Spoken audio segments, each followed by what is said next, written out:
Ooh, what do we have here? This is a nice little change of pace. Nice dinner with some fine, sexy ladies. Instead of the usual running and gunning and all that stuff. Yeah, this is a real nice... Oh, fuck. This is not a good sign for things to come.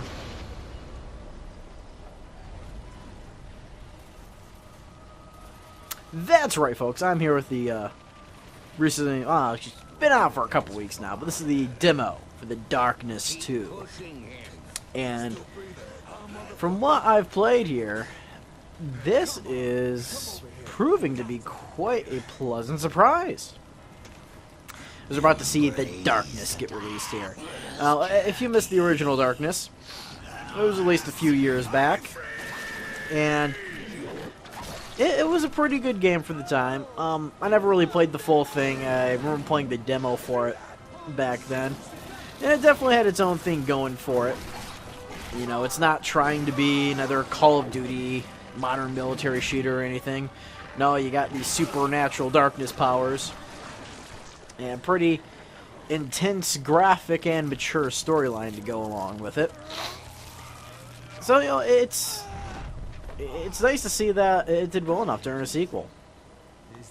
And I mean, the first thing that really I think stands out for this game over the original is the art style. I mean, just looking at screenshots for it, you know, leading up to the demo here, I never really realized that there was a sort of slight cell shading going on.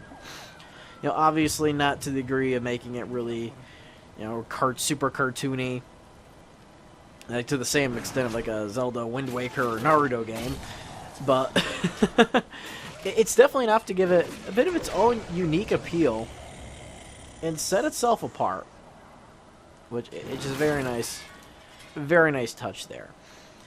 And another thing I gotta say, like, is the gameplay mechanics. I mean, once again, it's not trying to be a super fast-paced, hardcore shooter. Instead, it really does an interesting job sort of balancing standard gunplay, which I think works quite well, and these demonic powers you got going from the Darkness here. Pretty much you got your triggers do what you would expect in a shooter. You know, right trigger fires your gun, left trigger either fires your other gun if you're dual wielding or aims down sight. But the bumpers in this, they control the darkness. Your right darkness tentacle is sort of your melee attack, which, as you see, they just chopped off a dude's head.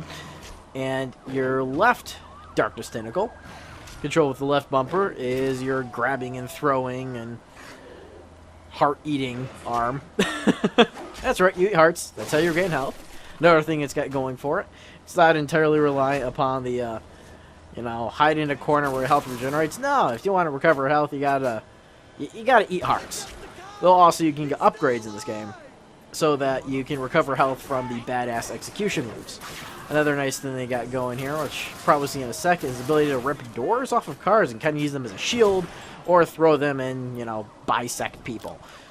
Which is always fun in the game. Any game, really. More games need bisections.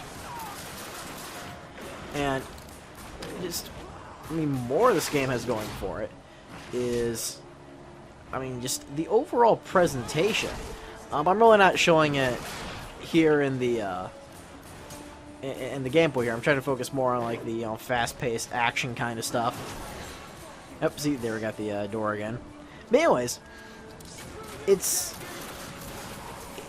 not an afterthought. Like, the world, the story, everything that's going on. Because, I mean, between these action sequences in the demo, you're showing, like, clips of the story in which, like, your character, it's obviously a little bit later on, but your character, he's been kidnapped, tortured, and crucified.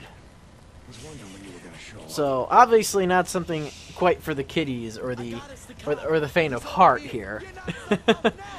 and pretty much, you can tell the enemies of this game are trying to tear the darkness out of your character. And sort of like the relationship between the darkness and your character in the game is quite interesting. It almost kind of reminds me a little bit of like Venom from the Spider-Man comics and shows and movies, where, it's not a complete possession. Your character, Jackie Estacado, who's this sort of a mafioso kind of guy, he obviously still has some bits of himself, but it's sort of obvious that the darkness, once it gets control, it's not exactly the easiest thing to fight with. I mean, like I said, I never really played too much of the original. I know a big thing about that was sort of like how the darkness sort of robbed him of his humanity, like as his girlfriend was killed, and they make numerous references to that in this demo. So, once again, not for the faint of heart. The only thing that kind of annoyed me from this is sort of like the scene you saw a few seconds ago, where the little minion, the Darkling, showed up.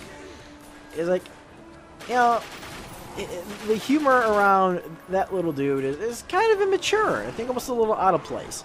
I mean, he farts and pisses all over the place. And I mean, considering the mature themes of this game, the graphic visuals, it just seems, I don't know, the pissing and the farting, I don't know, it doesn't do it for me. I don't know, maybe I'm becoming something of a prude, oh well.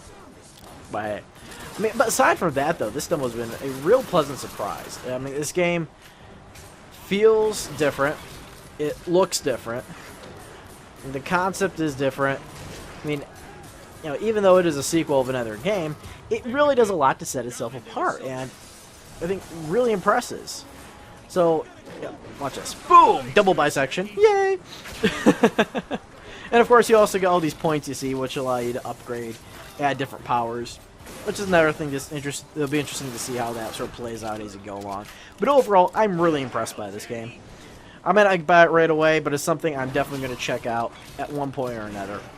Thanks for watching. Have a wonderful day, and check out this demo. Thanks very much, people. Bye-bye.